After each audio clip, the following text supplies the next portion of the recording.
Alors cette émission, pour la débuter en tout cas, on accueille à bord de InVino Sud Radio Philippe Lelong du domaine Le Pêche d'André. Bonjour Philippe.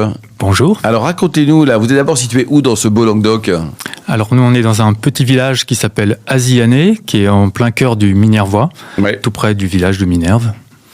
Eh oui, bon ça va, il y a pire dans la vie quoi. Voilà. Et alors le domaine, qu'est-ce qui s'est passé en 1701 ? Alors en 1701, on a un Jacques d'André qui était un capitoul de Toulouse, qui a racheté ce domaine, qui était une métairie. Il l'a racheté sur les conseils de ses deux frères qui étaient curés des deux villages voisins. Il avait un pouvoir les curés à l'époque, voilà. Hélène. Hein. Et il s'est installé là. Et depuis, en fait, les générations se sont succédées. Donc le pêche d'André, le pêche c'est la colline. Et d'André, contrairement à ce qu'on peut penser, c'est notre nom de famille historique. Et on a eu 4 générations d'hommes, puis 4 générations de femmes, puis mon beau-père, puis mon épouse. Donc le nom a changé avec toutes ces alliances. On ne s'appelle plus d'André aujourd'hui, mais le lieu-dit est resté Pêche d'André. Hélène. Donc c'est plutôt la famille du côté de votre femme. Exactement. C'est ça. Donc Mireille, votre épouse, Mireille Remory. On la salue d'ailleurs. Hein. Absolument. A succédé à son père donc en 2008. Oui. Et à l'époque, vous étiez encore salarié du domaine. Alors non, moi j'étais en dehors de sa vie, j'étais ailleurs, j'étais parisien à l'époque. Oui, parce que vous, le début de votre existence, c'est entre le Nord et Paris, c'est ça ? Exactement, je suis né dans le Nord de la France. Ensuite, j'ai fait mes études à Lille, j'ai été informaticien, donc je suis ensuite descendu en région parisienne, où j'ai vécu 15 ans, même 20 ans, 25 ans. Énormément.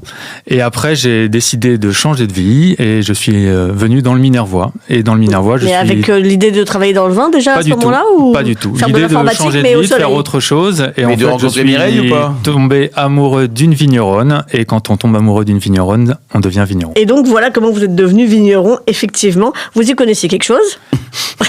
Je n'y connaissais absolument rien. J'étais amateur, mais pas du tout professionnel. Très bien. Et donc Mireille m'a tout appris de ce qu'elle pouvait savoir. Et puis après, j'ai continué à apprendre avec d'autres en se formant à la fois sur le terrain, mais aussi techniquement et scientifiquement pour petit à petit arriver à maîtriser tous les aspects de ce métier qui n'en est pas un, mais plein de métiers différents. Plein de métiers différents, absolument. C'est un métier passion. Oui. Et alors, c'est facile de passer de l'informatique à mettre les mains dans la cuve, à conduire un tracteur C'est passionnant.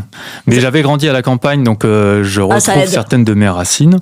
Après, quand j'étais petit, c'était dans le Pas-de-Calais avec les betteraves, donc c'était pas exactement la même... mais la betterave permet de faire du sucre. Et aujourd'hui, il y a 300 hectares de vignes plantées dans les Hauts-de-France. Hein, donc vous pourriez presque retourner dans votre région génétique. Quoi. Alors, vous êtes en quelle appellation alors ? Alors, nous, on est en appellation Pays d'Hérault, Minervois et Languedoc. On a 3 appellations différentes qu'on utilise en fonction des cuvées et des assemblages que l'on peut faire. Hélène.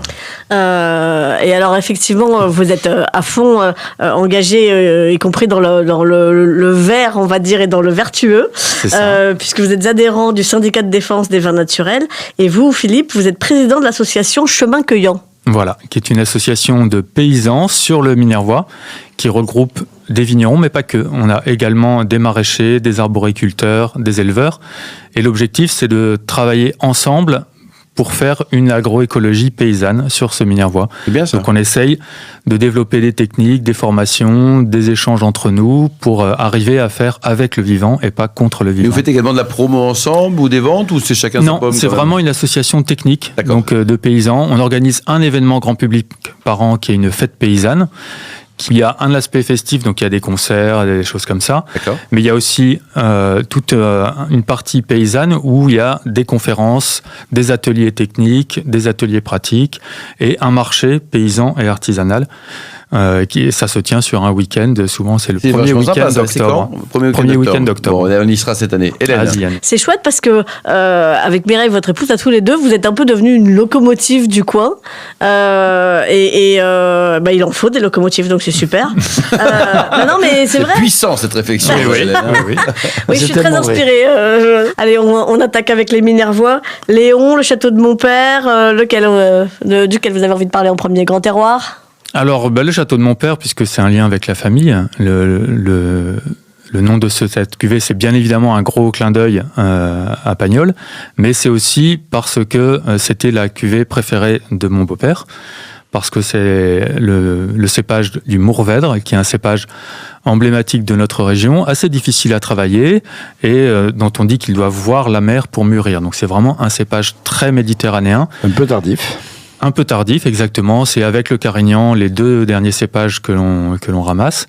Et c'est un bon reflet aussi de notre encépagement. On utilise quasiment que des cépages du coin, languedocien, méditerranéen, qui sont adaptés du coup à nos conditions pédoclimatiques, à la sécheresse, et qui permettent de faire des vins qui expriment vraiment ce qu'on a envie de raconter avec ce terroir.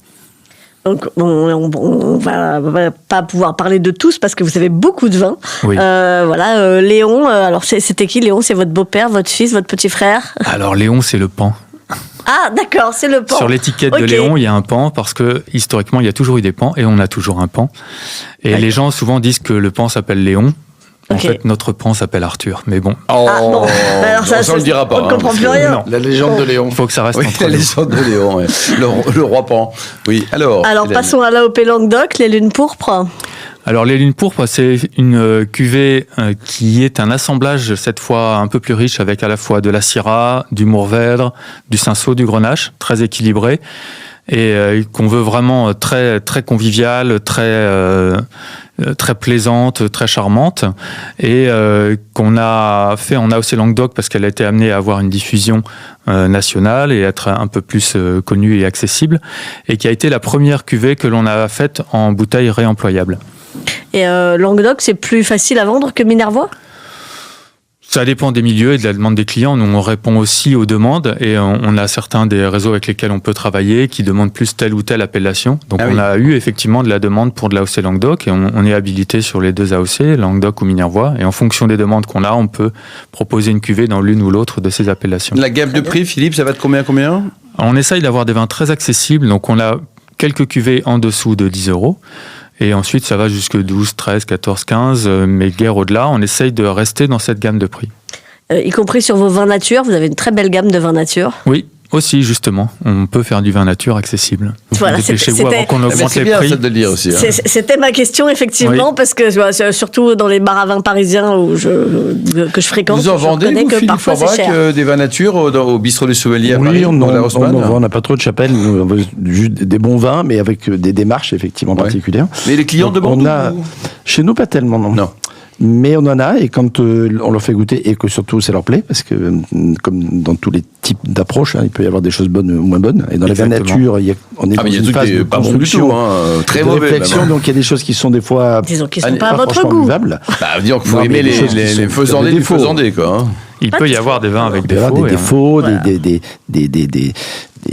variantes, on va juste être poli, des variantes aromatiques particulières, des nuances. Souvent, voilà. Ouais. Et donc ça plaît pas toujours, mais quand ce que je choisis chez moi, mais ce que choisissent en général les restaurateurs, ça correspond à leur goût et à leur philosophie. Voilà. Nous, on vient d'avoir justement un vin nature qui a été médaillé par la Revue du Vin de France. Comme la cuvée Carignan. Excellente référence. Carignan. Et donc, on peut avoir effectivement des vins nature qui sont très bons. Et qui se gardent. Ça, c'est important. Ce qui fait qu'un vin va se garder, c'est la qualité de la vinification, les tanins qu'on va trouver dans le vin, c'est eux qui donnent la garde. Donc, on peut tout à fait avoir un vin nature de garde. Philippe, température de service ? Alors, ça dépend beaucoup des cuvées. Oui. Sur les rouges, plutôt 14-15. Après, on a des vins qui ont de la fraîcheur et donc cette température permet de soutenir ça. Et ensuite, sur les blancs, on a du Bourboulinc, qui est un cépage très, très méditerranéen, qui va très bien avec les huîtres, notamment, ou à l'apéritif, et plutôt 10 degrés. 10 degrés, quoi. Hélène ? Alors, oui, toujours dans la série des vins nature, moi j'ai eu un gros coup de cœur récemment pour la cuvée Caline, qui est une Syrah magnifique. Oui. Donc voilà, je vous le dis. Cœur, si vous trouvez ça sur une carte, voilà. On nous l'a beaucoup Caline demandé du Pêche d'André. Et elle revient. Chouette. Merci beaucoup. Il y a une Carthagène aussi qui est délicieuse. Tout est bon, quoi, non ? Mais il faut boire de la Carthagène. Plus personne boit ça alors que c'est avec modération. Nous venons de doubler notre production de Carthagène. Je vous dis qu'il y en a encore. De 2 à 4 bouteilles. Bravo, Philippe. Merci, Philippe Lelon. Merci également Hélène Pio, Philippe Forbach. On se retrouve dans un instant avec le Vino Quiz pour gagner les très jolis cadeaux en jouant sur invinoradio.tv.